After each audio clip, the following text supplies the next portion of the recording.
Hello and welcome to my YouTube channel. If you're regular here, you know I review many photographic, audio and video related products. Now today we're taking a look at another gimbal, and it's manufactured by the same company as the gimbal I reviewed a couple of weeks ago, which is the Zhiyun Crane M3. That's what we're looking at today, that's what we have here. I've got mounted to it my Sony A7C plus the Viltrox 20mm lens, and it's all locked off at the moment. And it's on its little mini tripod it comes with. The gimbal that I reviewed a couple of weeks ago is the Crane M2S manufactured by Zhiyun, and this is also a fantastic little gimbal. And I say little, it's nice and compact. I'll leave a link at the end of this video to that particular review. So I actually purchased both these gimbals. I got them at a great price from Wex Photographic. So this review is totally independent, it's not being sponsored, and what I say is actually my views. And I love the M2S. It does come with a little light. I say, take a look at that review. Now, Zhiyun gimbals are the only gimbals I've ever managed to and had any success with balancing and using. I've always found with all the other gimbals, I've got several down there, I've discarded. I've always found with them, I can't balance them. They go all sorts of all over the place. And when you're using it, the camera would just move. The gimbal itself would just pivot away from where I want to film. And they were atrocious. I gave up on them. But as I said in that last review, Zhiyun were kind enough to send me one of their lights. I'm actually using it up there, the mirrorless G200. That's my main key light. And they sent me that for review. I fell in love with it. It's a brilliant product. Really, really nice light. Really high quality. I'll leave a link to that video at the end of this one as well. But it was on the strength of that. But I thought, I wonder if Zhiyun gimbals are as good as what their lighting is. And I know they've got a good reputation for their gimbals. So I thought, I'll buy one. And yeah, loved it. Now the Crane M3 Pro, well, it's the M3, but there's two kits. There's the standard kit and there's the Pro kit. It was such a good price, I bought the Pro kit, and I'm going to very quickly go through what the Pro kit is. I'm pointing down here because it comes with this backpack, but doesn't really excite me. Its build quality is great, but it's not sort of backpack I would use, because I like to have bags where I can just open the lid. This one you have to physically put down and open it like this, which is, for me, a little bit of a pain in the butt, although I have to say the build quality of the bag is good. So it will last and it will do the job, but it's just a little bit of a pain having to unfold it like that. But I'm going to go through what comes in the bag in a little bit. But yeah, I got the Pro kit, not because I wanted the bag, but because it was at such an amazing price. It was a used one. I think it was a mail order return that had come back. So of course, Wex had actually reduced the price of it. Now, the gimbal does come with the mini tripod, really nicely made tripod actually. Little mini tripod just screws into the base of the unit, and it comes with a module. It's an add-on module which comes off like so, and then on that module you have your connection there for connecting a microphone, which it comes with, and there's a section inside there where you can put a Bluetooth remote module. It doesn't come with that, you have to buy that separately, but it does, you can buy that separately, so you can actually control the camera remotely via Bluetooth. Well, it's actually, I say remotely, you can control it from the gimbal via Bluetooth. I haven't got the Bluetooth module, so I can't demonstrate that. But yeah, that is the accessories that it comes with. So it comes with a little mini tripod, the Bluetooth remote module, and the microphone input. It comes with a rather nice XLR microphone. Again, this particular microphone I use it with my Rodecaster Pro. At the moment, I've got my Rode NTG2 plugged into my Rodecaster Pro, which is being fed into my wide camera. But I have been using this, I wanted to test this. So it comes with that, and it also comes with a cable to connect that to the gimbal. So it's basically XLR into the microphone, and that cable goes, that connection goes into the gimbal. So you can actually use that for recording interviews or whatever. So if you're out on location, maybe at exhibitions particularly, and you want to hand a microphone over to someone, it's a very long corded lead, you can do that. And then what you then do, it comes with the little cables are in this bag, loads of little cables in this bag that enable you to connect the camera's audio to the gimbal. And in the back of this gimbal here, you'll see these little connections there. There's USB-C and there's audio out. That audio out will go into the camera, so you can actually feed audio straight into the camera via the connection on the front of this expansion port on the bottom of the gimbal. So that's quite clever. I probably won't use that at all. I would use a wireless microphone I'd put on the top here and plug that straight into the camera. So it's not a feature that I would find useful, but it is there. But the little mini tripod I think is great quality. It's slightly bigger than the mini tripod that comes with the Crane M2S, but they're both good build quality, nothing exciting about that. Now, I've got all the axes locked off on this gimbal at the moment, so the camera isn't going to go anywhere. That's great if you're walking around and you're transporting the gimbal. You can lock all the axes off.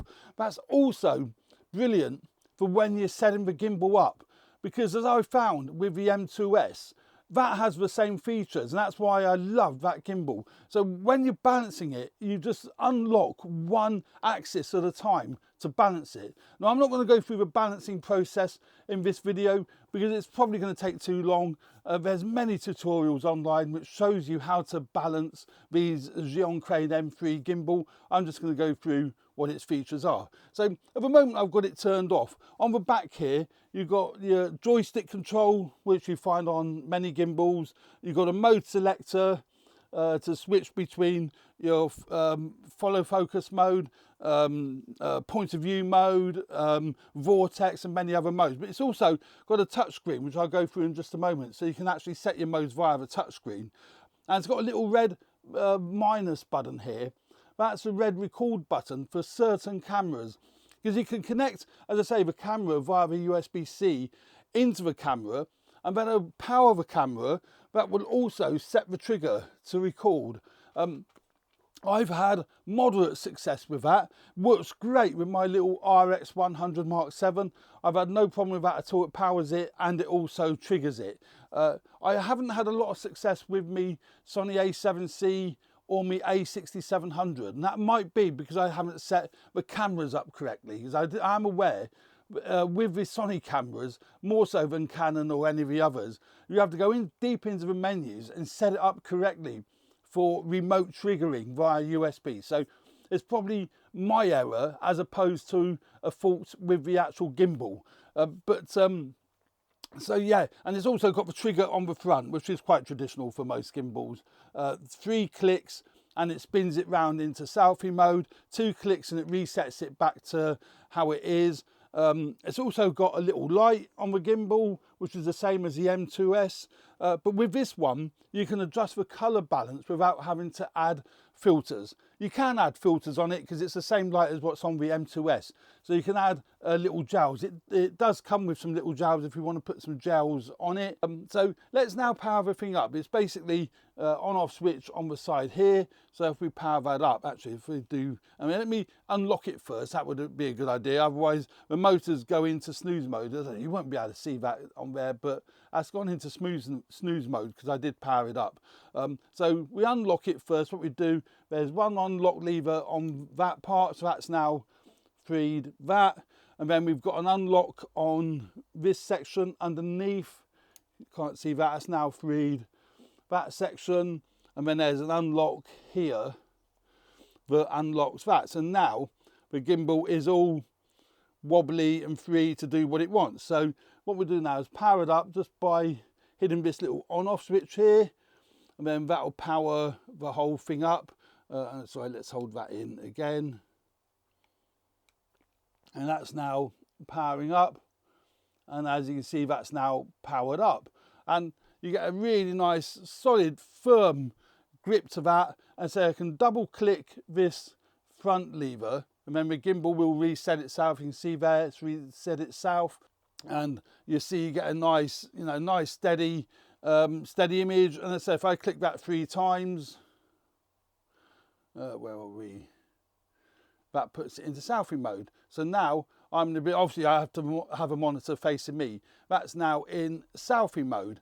And then on the front here, you've got a nice display, touchscreen display, where you can actually adjust the various settings. So if we go into mode, you can actually choose what mode you want. So you just scroll down it and you choose whether you want lock, POV, go mode, vortex. There's a whole range of modes on this touchscreen, and saying you just slide through them like so. And it's the same with setting it up. So let's go out of that.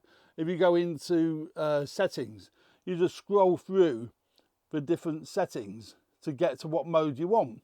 So very, very intuitive, very easy, and just so much fun to use. Let's just put that back to, we have a setting, 1, 2, 3, and that spin round.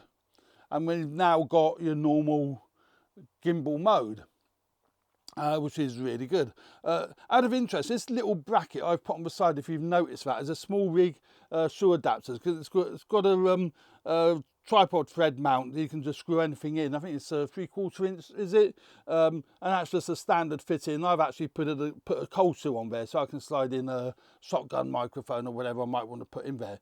But while we're looking at this side, you've got your rocker switch here for the light. Now, if you hold that in, that will turn the light on, and you see the lights come on. I don't know if you can see that, but the light has, oh, there we go. The light has, there it is. The light has come on. And if you scrolled it up, that'll change the colour temperature. You can't see that on that camera, but it is actually changing the colour temperature to cool or warm, which is really nice. And then and it also increases the brightness of the light. And obviously hold it back in, and then that turns the light off. There is a scroll wheel on the front of the actual gimbal. I've not enabled that to do anything. That's if you're using the Bluetooth control unit, you can set that up for controlling the camera, and you can control things like aperture, shutter speed, and various other things on the camera. But you need the Bluetooth control module to be able to do that. I haven't got that. I've not been able to get one. It's quite cute as well, actually. The M3 logo lights up on the side of the gimbal as well when it's all powered up. As then, it's got the joystick on the back, which is quite usual, quite normal for most gimbals. But it's in a nice position, and it sticks out a bit, so it's ever so easy to get to and ever so easy to use. So you can obviously move it down, move it up. You see that, and then you can move it sideways. And then if you're really off like that, just double click the trigger, and then that resets it. So all very nifty. Obviously USB-C port on the side here for charging the gimbal up, and it don't take long to go to charge up, a couple of hours, and really that's pretty much it. That's pretty much it, and it'll just go out now, and you can actually put quite a payload on here. Now, I've had my A6700 on here with the Tamron 11-20 lens. That's up there actually filming a wide shot, a generic wide shot. I've actually got my Canon V10 up there filming a wide shot as well. So it takes quite a heavy payload, and you can actually put a bigger camera on here, something like the A7 III, the Canon R6, and what have you. As I said, I started to say actually, I did 3 tests. I did a test with the Sony A7C and the Viltrox 20mm lens.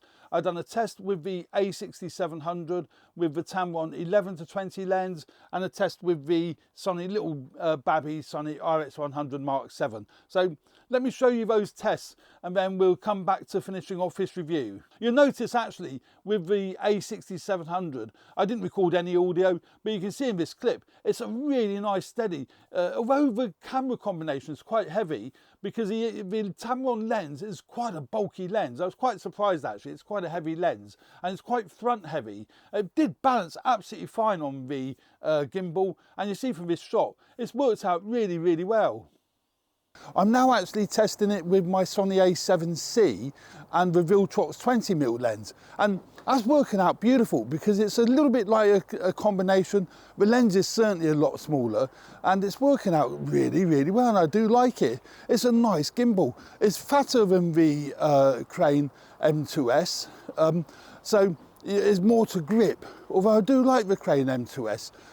This is actually a little bit fatter. It's got a nice screen on it as well, so you can see what mode you're in, you can see what you're doing, and it works out absolutely fine. I've now got my Panasonic S5 Mark II on the Zhiyun Crane M3, and I've got the S14 to 28 lens. Got it in shutter priority. I didn't want to muck around with setting it manually. And I'm really, really surprised. I thought the weights of this camera and this lens combination wouldn't work with the Zhiyun Crane. I thought it would be too heavy for this crane, but absolutely wonderful. I tell you what, it's one of the best. It's one of the best actually. That's balancing so well, and it looks nice and steady. It looks really, really rock steady. So there we go. That's a quick look at the Zhiyun Crane M3 Pro. And don't forget there's two models. There's the Pro kit and the standard kit. It's exactly the same gimbal, but the Pro kit does come with the audio module for connecting a microphone. It comes with the XLR microphone, and it comes with the bag, the very nicely made backpack that I probably won't be using. But there we go. Yeah, that's the Zhiyun Crane M3 Pro. Hope you found this video useful. Please subscribe to my channel if you haven't already done so. Hit the like button if you like the content of my videos. Would really, really appreciate that. And I'll leave in the description a link to Zhiyun's page, Zhiyun's shop, basically. And if you do want to order anything from there, don't forget to use the code that's in the description to get 10% off most items that you buy in the shop. So there we go. Thanks very much. Cheers for now. Bye.